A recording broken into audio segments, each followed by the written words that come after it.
Hi friends, cooking വിത്ത് ആനന്ദിലേക്ക് സ്വാഗതം. നിങ്ങൾ ഇതുവരെയും ചാനൽ സബ്സ്ക്രൈബ് ചെയ്തിട്ടില്ലെങ്കിൽ തീർച്ചയായും സബ്സ്ക്രൈബ് ചെയ്യണേ. കൂടാതെ സൈഡിലുള്ള നോട്ടിഫിക്കേഷൻ ബെല്ലും കൂടെ ക്ലിക്ക് ചെയ്യാൻ മറക്കരുത്. അപ്പോൾ നിങ്ങൾക്ക് ഉടൻ തന്നെ പുതിയ വീഡിയോസ് നോട്ടിഫിക്കേഷനായി ലഭിക്കുന്നതാണ്. നമുക്കിന്ന് വളരെ ഹെൽത്തി ആയിട്ടുള്ള റെസിപ്പി പരിചയപ്പെടാം.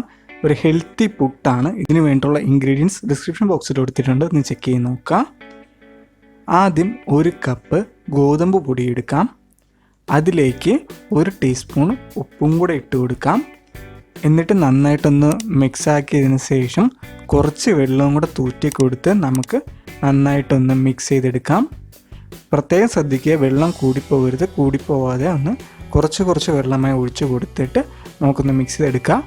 എന്നിട്ട് ഈ കാണുന്ന പരുവത്തിലൊന്ന് മിക്സ് ചെയ്തെടുക്കുക. കുറച്ച് മാവ് എടുത്തൊന്ന് ജസ്റ്റ് പ്രസ്സായി വരുമ്പോഴത്തേക്കും പെട്ടെന്ന് പൊടിഞ്ഞു വരാത്ത രീതിയിലൊന്ന് ആ പരുവം വരെ ഒന്ന് നമുക്ക് മിക്സ് ചെയ്തെടുക്കണം. എന്നിട്ട് 1/2 കപ്പ് ക്യാരറ്റും കൂടെ നമുക്ക് ഇട്ട് കൊടുക്കാം. ചെറുതായിട്ട് അരിഞ്ഞ ക്യാരറ്റാണ് എടുത്തിരിക്കുന്നത്.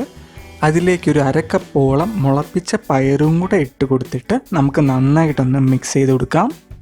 ഫുള്ളൊന്ന് പിടിച്ചു വരുന്ന രീതിയിൽ നന്നായിട്ട് മിക്സ് ചെയ്തെടുക്കാം. എന്നിട്ടൊരു പുട്ടുകുറ്റി എടുത്തിട്ട് അതിൻ്റെ താഴ്വശത്തേക്ക് നമുക്ക് കുറച്ച് തേങ്ങയും കൂടെ ഇട്ട് കൊടുക്കാം. തേങ്ങ ഇട്ട് കൊടുത്തതിന് ശേഷം നമ്മുടെ ഈ മിക്സ്ചർ അതിലേക്ക് ഇടാം. എന്നിട്ട് ഇടയ്ക്ക് തേങ്ങ ഇടണം എന്നുള്ളവർക്ക് ഇടയ്ക്ക് തേങ്ങ ഇട്ട് കൊടുക്കാം. എന്നിട്ട് വീണ്ടും നമ്മുടെ ഈ മിക്സ്ചർ വീണ്ടും ആഡ് ചെയ്ത് കൊടുക്കാം. അതേപോലെ തന്നെ മുകൾ വശവും തേങ്ങ ഇടാം എന്നുള്ളവർക്ക് മുകൾ വശവും തേങ്ങ ഇട്ട് കൊടുക്കാം. നമ്മൾ 3 സൈഡിൽ തേങ്ങ ഇട്ടിട്ടുണ്ട്. അങ്ങനെ വേണം എന്നുള്ളവർക്ക് അങ്ങനെ ചെയ്യാം. അതല്ല അങ്ങനെ വേണ്ടെങ്കിൽ അങ്ങനെ നിങ്ങളുടെ ഇഷ്ടം അനുസരിച്ച് ചെയ്യാവുന്നതാണ്.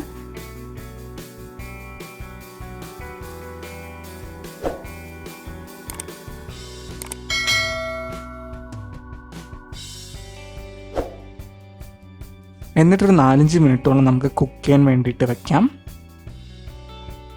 ഇത് രാവിലെ കഴിക്കാൻ വളരെ ഹെൽത്തി ആയിട്ടുള്ളൊരു റെസിപ്പിയാണ്. കുട്ടികൾക്ക് വളരെ അധികം ഇഷ്ടപ്പെടുന്ന ഒരു റെസിപ്പി തന്നെയാണ്. എന്തായാലും ട്രൈ ചെയ്ത് നോക്കിയിട്ട് ഫീഡ്ബാക്ക് അറിയിക്കുക. എന്തെങ്കിലും നിർദ്ദേശങ്ങളോ സജഷൻസോ കമൻസോ ഉണ്ടെങ്കിൽ കമൻറ്റ് ബോക്സിൽ ഇടാൻ മറക്കരുത്. Thank you for watching guys, and please do subscribe to our channel. Thank U.